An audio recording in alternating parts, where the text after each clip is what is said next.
Kingsley Club, designed by Mike DeVries, is one of the best modern golf courses in the country. Located in northern Michigan, this sandy site allowed DeVries to move a fraction of the earth typically required to build a golf course. One of the ways that DeVries was able to achieve this feat was through his spectacular routing. It places an emphasis on the land's natural movement and highlights its bold features. An area of the course where the routing particularly stands out is holes 2 through 6, often referred to as the South 40. Here is Mike describing the South 40 on the podcast earlier this year. What I call the South 40, which is that area down there, is about 40 acres where you have the ridge on number 2 down to, where 7T, 6 green, and 4T and 3 green are.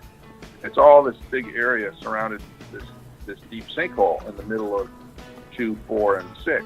And so instead of one great hole, this par 5 that we found right away, we have a really, really cool little ridge top par 3. We have 2 par 4s, one a little bit longer than the other, that tumble and bumble kind of on ground that heaves and gives and leaves you with a shot.